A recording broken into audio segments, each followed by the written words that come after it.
पंजाब के लोग खास करके, और आहिस्ते आहिस्ते भारत के लोग भी ये जानना चाहते हैं कि उस समय क्या हुआ था, कैसे हुआ था। एक नैरेटिव होता है कि हाँ ठीक है, दूसरा नैरेटिव चलता है कि नहीं भाई इसमें ये कमियां हैं। पंजाब में सतलुज फिल्म को लेकर काफ़ी बहस हो रही है, लेकिन इस मुद्दे पर सबकी अपनी अपनी राय है। इस मुद्दे को लेकर पूर्व आईएएस अफसर और पंजाब बीजेपी के नेता जगमोहन राजू ने पंजाब के राज्यपाल को एक पत्र भी लिखा था और उन्होंने एक आयोग के गठन की भी बात कही थी। इस फिल्म को लेकर बात करेंगे, उनसे मेरे साथ इस वक्त जगमोहन राजू हैं। सर, सतलुज फिल्म अब क्योंकि 2 दिन चली, हटा लिया गया, लेकिन इतना डिस्कशन इस पर हो रहा है, पब्लिक स्क्रीनिंग की जा रही है निजी तौर पर। अकाली दल ने तो इसे ऐलान कर दिया आधिकारिक तौर पर।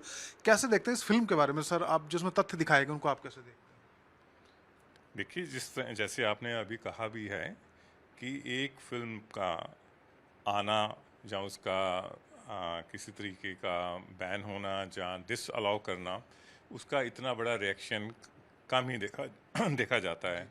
लेकिन ये भी एक बात है कि जब किसी चीज़ पर कोई एम्बार्गो लगाया जाता है, कोई मनाही हो जाती है, कि लोगों की क्यूरोसिटी जो होती है वो ज़्यादा बढ़ जाती है कि भाई इसमें क्या है।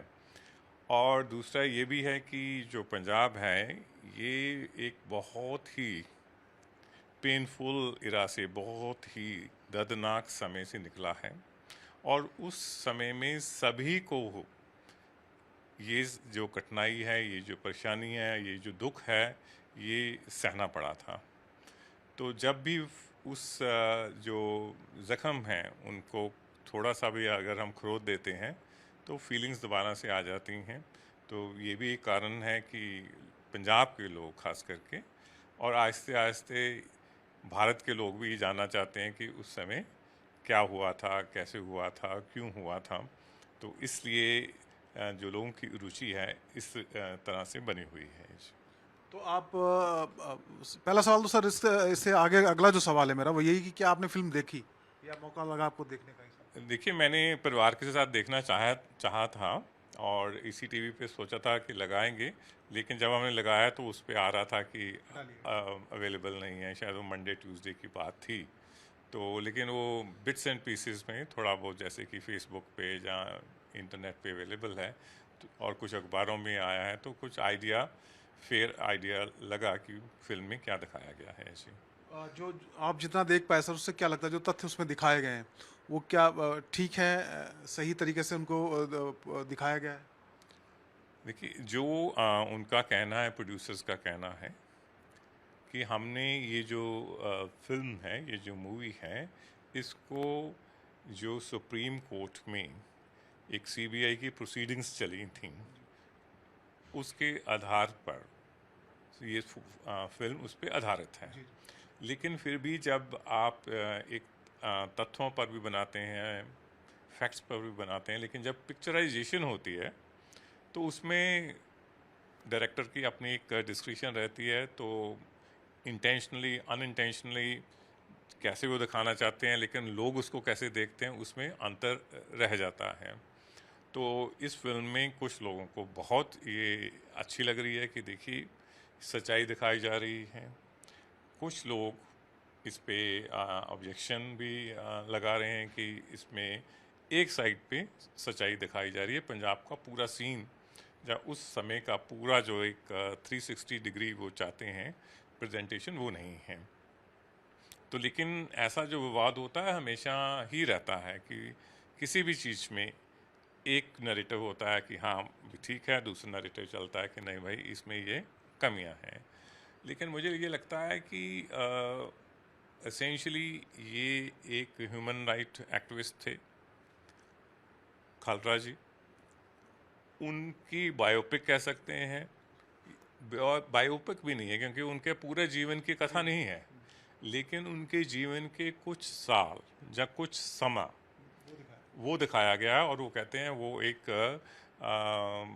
बेसिक फैक्ट्स पे कि जो जो प्लीडिंग्स हुई थी सुप्रीम कोर्ट में, जो जो सीबीआई का उस टाइम इन्वेस्टिगेशन हुआ था, उस पे आधारित है। तो मुझे नहीं लगता है कि इसमें कोई बहुत ज़्यादा कोई एग्जजरेशन है। तो इसलिए उसका दिखाना भी, और लेकिन अगर सरकार को ये लगता है कि नहीं इससे कोई लॉ एंड ऑर्डर प्रॉब्लम आ सकती है या किसी तरीके की सेंसिटिविटी है, तो उनके पास जो इनपुट्स होते हैं इंटेलिजेंस एजेंसी से आते हैं, बाकी आते हैं, वो एक अलग उनका एंगल रहता है। तो वो इनपुट्स हमारे पास नहीं है। हम तो एज अ ऑर्डिनरी जिन्होंने देखा थोड़ा बहुत, तो हम अपनी राय दे रहे हैं। क्या राय आपकी क्या है सर? आपका स्टैंड क्या है? क्या फिल्म को रिलीज करना चाहिए या ओटीटी पे दोबारा आने की अनुमति दे देनी चाहिए? मैंने अभी आपसे ये शेयर किया बात कि एक पर्सनल राय है कि जो मैंने देखा तो मुझे ज़्यादा नहीं लगा कि भी इससे कोई दिक्कत आने वाली है। दूसरा, पंजाब के लोग जो हैं बहुत ही मैच्योर हैं और वो सच्चाई को पहचानने और उसको सहने के भी कैपेसिटी रखते हैं।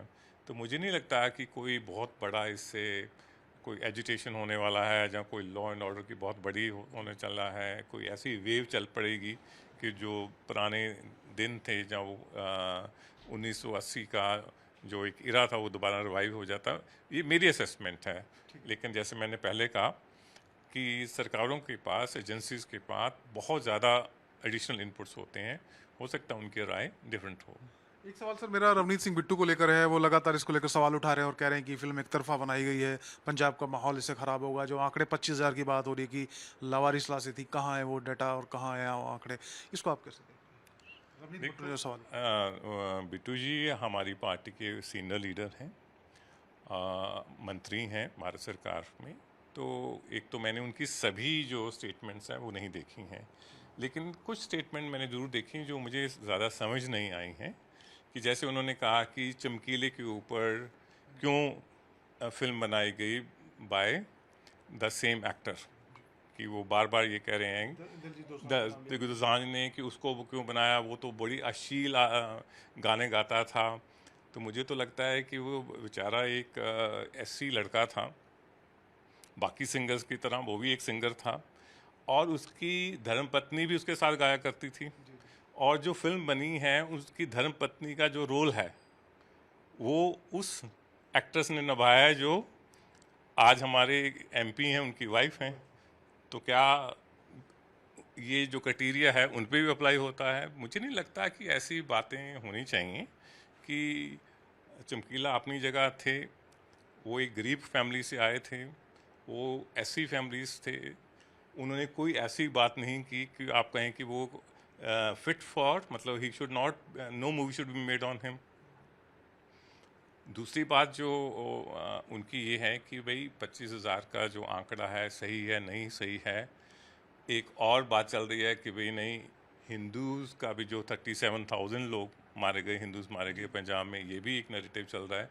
तो मैं ये कह रहा हूँ कि, और एक ये भी डिमांड चल रही है कि नई नई एक पंजाब फाइल्स भी बनानी चाहिए जिसमें कि जो इस तरीके से आतंकवादियों ने मारे हैं उन पे फिल्म बने।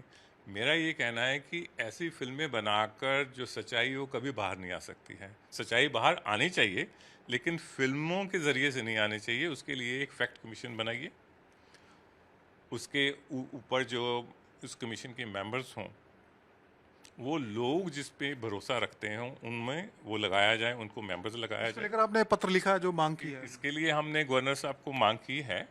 और मैं ये भी कहना चाहूँगा कि भारतीय जनता पार्टी ने, वो तो आज लिखा है, लेकिन भारतीय जनता पार्टी में 2022 में जब विधानसभा की इलेक्शन थी तो हमारे मैनिफेस्टो, मैंने भी वो इलेक्शन लड़ी, वो हमारे मैनिफेस्टो में ही लिखा गया था कि अगर हमें इलेक्शन में लोगों का आशीर्वाद मिलता है तो हम पावर में आते हैं तो हम ये फैक्ट जो सच्चाई का या ट्रूथ कमीशन या फैक्ट कमीशन बनाएंगे। ये हमारे मैनिफेस्टो में है।